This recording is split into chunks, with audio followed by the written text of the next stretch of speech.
ప్రేక్షకులకు నమస్కారం. నేను మీ డాక్టర్ పిఎస్ సాగర్. ఈ రోజు మీకు అవగాహన కలిగించబోయే టాపిక్ వెన్ను సమస్యలు. సో మన వెన్నుపూస అనేది ఎంత ఇంపార్టెంట్ ప్రతి ఒక్కరికి తెలుసు.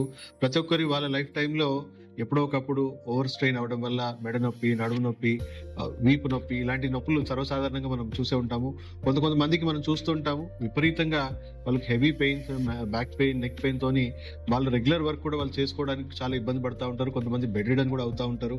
కొంతమంది సర్జరీ జరిగాక కంప్లీట్ గా మంచానికి ఎప్పటికీ పరిమితం కూడా అవుతా ఉంటారు. అసలు ఈ వెన్ను సమస్య ఏంటి, ఇవి రావడానికి కారణాలు ఏంటి, నివారణ చర్యలు ఏంటి, అంటే మనం అసలు రాకుండా మనం ఎలా మనం కాపాడుకోవచ్చు, ఎన్ని స్టేజెస్ లో ఈ డ్యామేజెస్ జరుగుతుంది, అండ్ సర్జరీ కాకుండా, పెయిన్ కిల్లర్ కాకుండా దీనికి పర్మనెంట్ సొల్యూషన్స్ ఏమైనా ఉన్నాయా అనేది దయచేసి వీడియో లాస్ట్ వరకు కూడా తెలుసుకోండి. పూర్తి అవగాహన కలిగించే పని మీకు చేస్తాను. సో ఫస్ట్ ఆఫ్ ఆల్ ఇది మన వెన్నుపూస మోడల్. సో మనం చూసుకుంటే ఇది మన మెడ భాగం, దీన్ని సర్వైకల్ అంటాము. తర్వాత ఈ మధ్య భాగం అంతా కూడా థొరాసిక్ లేదా డార్సల్ రీజన్, అంటే మన ఈపు భాగం. తర్వాత ఇది మన బ్యాక్ అండి, మన లోవర్ బ్యాక్, మనం లంబార్ రీజన్ అంటాము. తర్వాత ఇది మన టెయిల్ బోన్, సాక్రమ్ రీజన్ అని చెప్పి అంటాము. సో ఇప్పుడు అసలు ఈ వెన్నుపూసకి వచ్చే సమస్యలు ఏంటి, ఎందువల్ల వెన్నుపూస పాడవుతుంది, ఎలా డ్యామేజ్ అవుతుంది మనం చూసుకుందాం. సో దాదాపు సర్వసాధారణంగా ఇదేమి వైరస్ బ్యాక్టీరియాతోని మనకు వెన్ను సమస్యలు ఏం రావు. చాలా రేర్ కేసెస్ లా ఏవో మనం లక్షల్లో కోట్లలో ఒకటి రావచ్చేమో కానీ, బట్ 99.9% ఇవి జీవన శైలికి సంబంధించిన వ్యాధి అని మనం చెప్పొచ్చు. సో చూసుకుంటే వెన్నుపూస ఎలా పాడవుతుంది స్టేజెస్ వైజ్ మనం మాట్లాడుకుందాము. సో ఆల్మోస్ట్ ఎవ్వరికి ఇప్పుడు ఎంఆర్ఐ తీసినా ఎంతో కొంత డీజనరేషన్, ఎంతో కొంత డ్యామేజ్ అనేది సర్వసాధారణంగా కనబడుతుందండి. ఎవరికి పర్ఫెక్ట్ గా లేదు, ఎవరి జీవనశైలి పర్ఫెక్ట్ లేదు, ఎవరికి కూడా వెన్నుపూస కూడా పర్ఫెక్ట్ లేదు. కానీ మనం ఫస్ట్ స్టేజ్, సెకండ్ స్టేజ్ లో పెద్దగా మనకు లక్షణాలు ఏం బయటపడవు. అంటే మైల్డ్ గా డీజనరేషన్, మైల్డ్ గా స్టిఫ్నెస్ ఉంటుంది. కొద్ది నడవడమో లేకపోతే ఏదైనా బాగా ఓవర్ స్ట్రెయిన్ అయినప్పుడు లైట్ గా మనకి మెడ నొప్పి, బ్యాక్ పెయిన్ అనిపిస్తుంది. కొంచెం రెస్ట్ తీసుకున్నా కూడా తగ్గిపోతుంది. అంటే అర్థం చేసుకోండి, ఆల్మోస్ట్ మీరు ఫస్ట్ స్టేజ్ లోనో సెకండ్ స్టేజ్ లోనో మీకు ఎంతో కొంత పెయిన్, ఎంతో కొంత స్టిఫ్నెస్, ఎంతో కొంత డీజనరేషన్ జరిగిందని మనం అనుకోవచ్చు. ఎప్పటి నుంచి లక్షణాలు బయటికి ఎక్కువగా కనబడతాయి అంటే థర్డ్ స్టేజ్ నుంచి స్టార్ట్ అవుతుంది. సో ఆల్మోస్ట్ థర్డ్ స్టేజ్కి వచ్చింది అనుకోండి, మనకి ఎంతో కొంత ఈ డిస్క్లలో స్టిఫ్నెస్ రావడము, ఈ డీజనరేషన్ అవ్వడము, హెవీగా స్టిఫ్నెస్ రావడము, కొంతవరకు మైల్డ్ గా డిస్క్ ప్రొలాప్సెస్ కూడా అవ్వడము. సో కొంచెం ఓవర్ స్ట్రెయిన్ అయినా, లేదా మనం రెగ్యులర్ యాక్టివిటీస్ ఏవైతే మనం జాబ్ కానీ, డెస్క్టాప్ వర్క్ కానీ ఓవర్ గా కొద్దిగా స్ట్రెయిన్ అయినా కూడా పెయిన్ రావడము, కొంచెం ఎక్సర్సైజెస్ చేసినా మనకు ఉపశమనం కలగడము, లేదా ఎక్కువగా రెస్ట్ తీసుకుంటేనే మనకు ఉపశమనం రావడం, ఒక్కోసారి ఉపశమనం కూడా రాకపోయి మనం డాక్టర్ దగ్గరికి వెళ్ళాల్సిన పరిస్థితి వస్తుంది. సో యూజువల్ గా మనం ఆ స్టేజ్ లోనే, అంటే కొంతమంది హెల్త్ కాన్షియస్ ఉన్న వాళ్ళు డాక్టర్ దగ్గరికి వెళ్తారు, హెల్త్ కాన్షియస్ లేని వాళ్ళైతే డాక్టర్ దగ్గర కూడా వెళ్ళరు. వాళ్ళు ఇంట్లోనే రెస్ట్ తీసుకొని ఒంటిగా తగ్గించుకునే ప్రయత్నమే, ఎక్సర్సైజ్ చేసి ఏదో చేసి తగ్గించుకుంటా ఉంటారు. సో అలాంటప్పుడు మనకి ఏం జరుగుతుంది, డాక్టర్ దగ్గర పోతే ఒక ఎక్స్రే తీస్తాడు, కొంత గ్యాప్ వచ్చిందమ్మా, ఎందుకంటే డిస్ప్లే కనబడవు ఎక్స్రేలో. సో కొంత గ్యాప్ వచ్చింది, కొంచెం స్టిఫ్నెస్ వచ్చింది, ఏం పర్లేదు రెస్ట్ తీసుకోండి, 2 రోజులు 4 రోజులు పెయిన్ కిల్లర్ వాడేసేయండి, అయినా తగ్గకపోతే ఫిజియోథెరపీ చేయించుకోండి అని చెప్పేసి మీకు పెయిన్ మేనేజ్మెంట్ ట్రీట్మెంట్ ఇస్తూ ఉంటారు. అండ్ అలాగే కన్సిస్టెంట్ గా ఇలాగే డీజనరేట్ అయ్యి, ఇప్పుడు మనం లక్షణాలకే వైద్యం ఇచ్చాము, సో కాబట్టి ఇది ఇంకా డీజనరేషన్ అయ్యి మనకి ఇంకా హెవీగా స్టిఫ్నెస్ క్రియేట్ అయ్యి కర్వేచర్ లో కూడా కొంతవరకు డిఫెక్ట్స్ రావడము, లేదా డిస్క్ కొద్దిగా ఎక్కువగా ఎక్స్ట్రీమ్ గా ప్రొట్రూడ్ అవ్వడం. మనం డిస్క్ చూసుకుంటే ఇది ఇప్పుడు మన వెన్నుపూసలో ఒక సెగ్మెంట్ మాత్రమే. సో దీంట్లో డిస్క్ చూడొచ్చు, ఇక్కడ నరం చూడొచ్చు. సో మన బ్రెయిన్ నుంచి కంప్లీట్ గా నర్వస్ సిస్టమ్ అంతా కూడా వెన్నుపూస ద్వారా పాస్ అవుతుంది. సో ఈ సర్వైకల్ రీజన్ నుంచి మన చేతి నరాలన్నీ కూడా పాస్ అవుతా ఉంటాయి. సో మెడ దగ్గర నరాలు ఏమైనా కంప్రెస్ అయ్యాయి అనుకోండి, విపరీతంగా మెడ నొప్పి, తల నరాలు కంప్లీట్ గా కంప్రెస్ అయ్యి తల తిరగడము, తర్వాత వర్టిగో లాంటి కండిషన్స్ రావడము. సో మెల్లమెల్లగా చేతి నరాలన్నీ కూడా బాగా ప్రెస్ అయ్యి చేతి తిమ్మిర్లు ఎక్కేయడము, చేతుల్లో మంటలు రావడము, రేడియేటింగ్ పెయిన్స్ భుజాల్లో రావడము అలా జరుగుతూ ఉంటుంది. అదే మధ్య భాగంలో డీజనరేషన్స్ అయ్యాయి అనుకోండి, ఈపు భాగంలో బాగా క్రాంప్స్ రావడము, పెయిన్స్ రావడము, రేడియేటింగ్ పెయిన్స్ రావడము. లంబార్ రీజన్ లో, లోవర్ బ్యాక్ లో వచ్చింది అనుకోండి, కంప్లీట్ గా మనకి సివియర్ గా బ్యాక్ పెయిన్స్ రావడము. అండ్ కాళ్ళకి సంబంధించిన నరాలన్నీ ఇక్కడ నుంచి పారుతూ ఉంటాయి కాబట్టి కాళ్ళలో రేడియేటింగ్ పెయిన్స్, మంటలు, బర్నింగ్ సెన్సేషన్స్ ఇలాంటివి వస్తూ ఉంటాయి. సో ఆల్మోస్ట్ 4th స్టేజ్ లో చాలా తీవ్రంగా సిమ్టమ్స్ ఉంటాయి కాబట్టి డాక్టర్ దగ్గరికి వెళ్తాము. కొంచెం హెవీగా పెయిన్ కిల్లర్స్, ఈ మధ్య అనస్థీషియా ఇంజెక్షన్స్ కూడా ఇచ్చేస్తున్నారు పెయిన్ మేనేజ్మెంట్ కి. సో మేనేజ్మెంట్ ట్రీట్మెంట్ జరుగుతుంది. సో 4th స్టేజ్ లో కొంతమందికి సర్జరీ సజెస్ట్ చేస్తారు, కొంతమందికి చేయరు. బట్ ఇంకా కొద్దిగా ప్రోగ్రెస్ అయిపోయాక 5th స్టేజ్ లో మీ పని మీరు చేసుకునే పరిస్థితులు ఉండరు. హెవీ పెయిన్స్ కి మీరు బెడ్ రిడన్ కి అయినా కూడా మీకు విపరీతంగా నొప్పులు అలాగే కొనసాగుతూ ఉంటాయి. సో అప్పుడు చూసుకుంటే ఎంఆర్ఐ తీస్తే మీ డిస్క్ హెవీగా ప్రొలాప్స్ అయిపోయి ఉంటుంది, నరం పూర్తిగా కంప్రెషన్ లో ఉంటుంది. సో కంపల్సరీ మీకు సర్జరీ అండర్గో కావాలని చెప్తారు. యూజువల్ గా ఈ డిస్క్ నరం ఆల్మోస్ట్ బాగా ప్రెస్ అయిపోయి ఉంటుందండి. బాగా విపరీతంగా ప్రెస్ అయిపోయి ఉంటుంది. సో, ఆ డిస్క్‌ని ట్రిమ్ చేసేటప్పుడు, డిస్క్‌ని సర్జికల్‌గా మీరు కట్ చేసేటప్పుడు నరానికి కొంచెం అన్నా దెబ్బ తగులుతుంది. దానివల్ల నరం కంప్లీట్‌గా ఎప్పటికీ సిగ్నల్స్ అనేవి కంప్లీట్‌గా బ్లాక్ అయిపోయి మీకు నొప్పి ఉండదు, స్పర్శ కూడా పోతుంది. సో, ఒకవేళ లంబార్ రీజియన్‌లో మనకు సర్జరీస్ ఫెయిల్ అయ్యాయనుకోండి, కాళ్ళు పడిపోవడము. అదే మెడ రీజియన్‌లో మనకు సర్జరీ ఫెయిల్ అయిందంటే పర్మనెంట్‌గా కాళ్ళు, చేతులు పడిపోవడం అనేది జరుగుతా ఉంది. ఇప్పుడు జరుగుతుంది అదే అండి. సో, ఇక్కడ మనం అప్రోచ్ చూడాలి. ట్రీట్మెంట్ అప్రోచ్ చూడండి. మనకి లోపట ఫస్ట్ ఇవి ఎందుకు డ్యామేజ్ అవుతున్నాయి?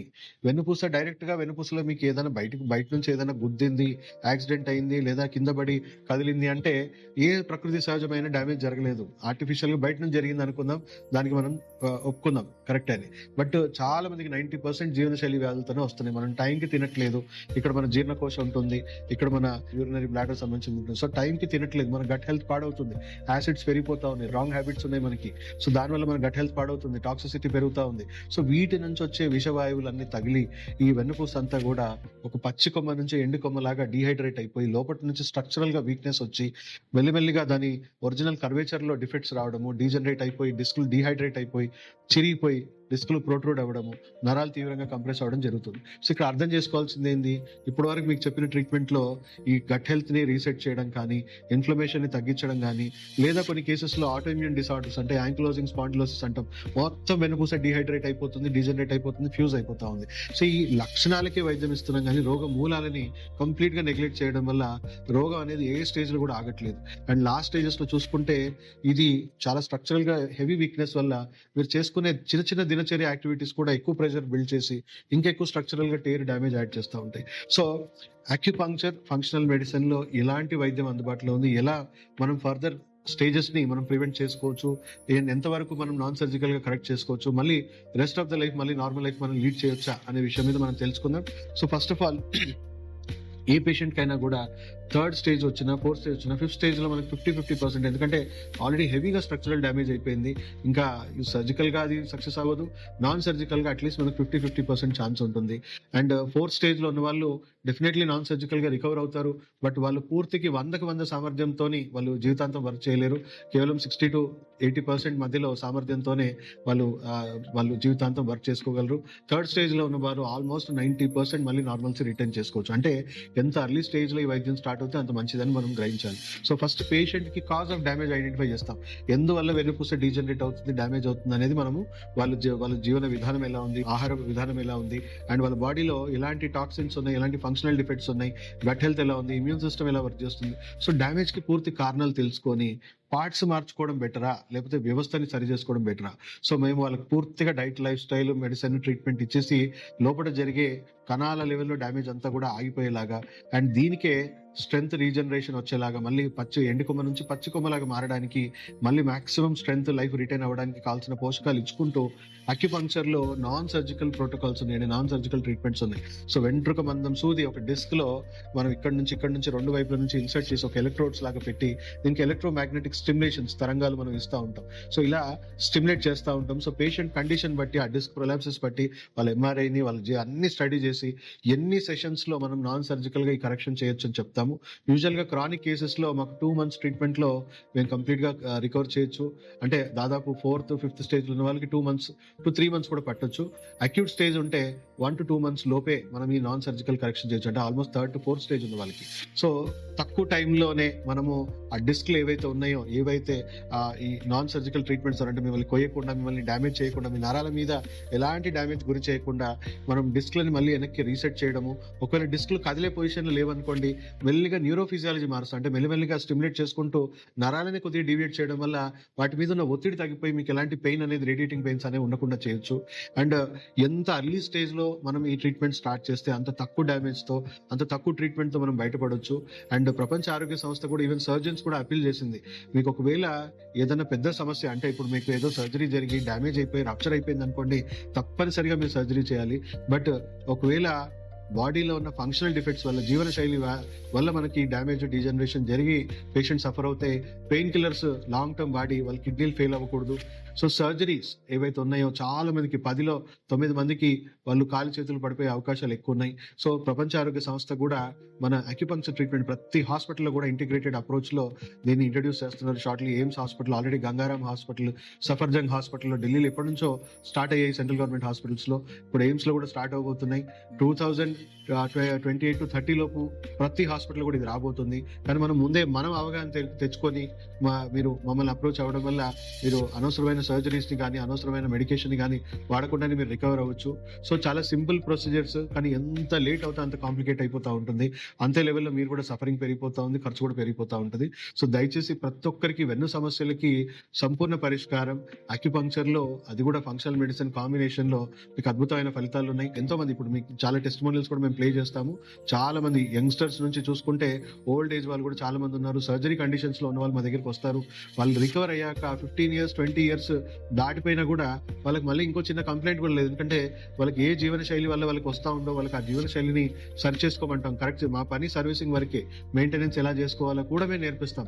అది పాటించడం వల్ల మళ్ళీ మీరు మెడిసిన్స్ వాడాల్సిన అవసరం ఉండదు. దీని గురించి మళ్ళీ తిరిగి చూసుకోవాల్సిన అవసరం కూడా లేదు. So already more than 95% patients లో ఎలాంటి రిలాప్స్ లేకుండా సర్జికల్ కండిషన్స్ కూడా రికవర్ అయిపోయి పూర్తి నార్మల్ లైఫ్ లో ఉన్నారు. సో దయచేసి వీడియో ప్రతి ఒక్కరికి షేర్ చేయండి, మా వీడియోస్ ని లైక్ చేయండి, సబ్స్క్రైబ్ చేయండి. చాలా మందికి ఈ అవేర్నెస్ లేక అనవసరంగా పెయిన్ కిల్లర్స్ వాడేసి సర్జరీస్ తీసుకొని జీవితాలే పాడు చేసేసుకుంటున్నారు. సో ఈ వీడియో మీరు వాళ్ళకి చేర్చడం వల్ల వాళ్ళకి లైఫ్ మీద ఒక హోప్ కలిగినట్టు ఉంటుంది.